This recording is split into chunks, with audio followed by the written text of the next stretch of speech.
हिमालय की ऊंचाइयों में बसा एक प्राचीन बौद्ध मठ था। वहां हर दिन भिक्षु ध्यान करते, मंत्र गाते और मौन साधना में लीन रहते। उन्हीं में एक युवा साधु था, तेनजिन। वह बाकी सबसे अलग था। वह दिन रात ध्यान करता, पर उसके भीतर बेचैनी मचती रहती। एक दिन उसने अपने गुरु से पूछा, गुरुदेव, मैं शांति क्यों नहीं पा रहा जबकि मैं हर नियम का पालन करता हूं? गुरु ने मुस्कुराकर कहा, जब तू अपने प्रश्न से भी मुक्त हो जाएगा तभी शांति तुझे मिलेगी। यह उत्तर तेनजिन के मन को और उलझा गया।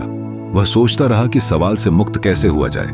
वह जंगलों में जाकर ध्यान करता, पत्थरों से बात करता, हवा से उत्तर मांगता, पर कोई आवाज नहीं आती।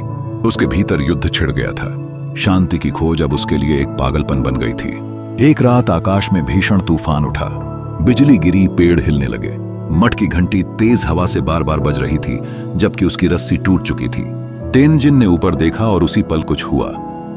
उसने महसूस किया कि जैसे घंटी कह रही हो, मुझे बजने के लिए किसी के खींचने की जरूरत नहीं। उसके भीतर बिजली सी कौंधी। उसे लगा, मैं भी इस घंटी जैसा हूं, मुझे भी किसी बाहरी शक्ति की जरूरत नहीं है। अगले दिन वह मठ छोड़ गया। उसने कहा, अगर सत्य भीतर है तो उसे दीवारों में क्यों खोजूं? वह दूर पहाड़ों के पार निकल गया। रास्ता कठिन था, ठंड, भूख और एकाकीपन उसका साथी थे, पर अब उसके भीतर स्थिरता थी। हर तकलीफ उसे और जागरूक बना रही थी। उसने महसूस किया कि जब इंसान पूरी तरह टूट जाता है तभी उसका असली रूप जन्म लेता है। यात्रा करते हुए वह एक गांव पहुंचा जहां लोग एक कुएं के पानी को लेकर झगड़ रहे थे। तेनजिन ने कहा, अगर तुमने नफरत छोड़ी नहीं तो यह पानी भी सूख जाएगा। सबने उसका मजाक उड़ाया। तब उसने बस इतना कहा, जिस पानी से तुम लड़ रहे हो वही तुम्हारे आंसुओं में बह जाएगा। यह सुनकर सब चुप हो गए। पहली बार उसने देखा कि शब्द बिना उपदेश दिए किसी को बदल सकते हैं। तेनजिन अब गांव-गांव घूमने लगा। लोग उसे बुद्ध का पागल कहते। वह कहीं रुकता नहीं, बस मुस्कुराता और चला जाता। पर जहां भी वह जाता वहां अजीब सी शांति छा जाती। कोई नहीं जानता था कि वह कौन है, पर हर कोई उसके जाने के बाद अपने भीतर कुछ बदलता महसूस करता।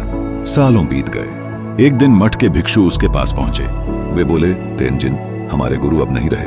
उन्होंने कहा था, जब घंटी बिना रस्सी के बजे तब उस साधु को वापस बुला लेना।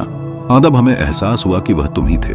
तेनजिन मौन रहा, बस मुस्कुराया और उनके साथ वापस चला गया। मठ पहुंचकर उसने उस घंटी को देखा, वही घंटी जिसने उसकी आत्मा को जगाया था। उसने उसे धीरे से छुआ और वह अपने आप बज उठी। इस बार कोई हवा नहीं थी, कोई रस्सी नहीं, फिर भी उसकी ध्वनि आकाश तक गूंज उठी। किसी को समझ नहीं आया, पर सबकी आंखों में आंसू थे। अगली सुबह तेनजिन नहीं था। उसके कमरे में सिर्फ एक पंक्ति लिखी थी, घंटी मैंने नहीं बजाई। उसने खुद को सुन लिया। यह वाक्य सबके दिल में उतर गया। उन्हें लगा, उसने अब सच में निर्वाण पा लिया है। आज भी जब उस मठ में हवा चलती है, घंटी अपने आप बज उठती है। भिक्षु कहते हैं, ये तेनजिन की आत्मा है जो हमें याद दिलाती है कि सत्य कहीं बाहर नहीं, हमारे भीतर सोया है।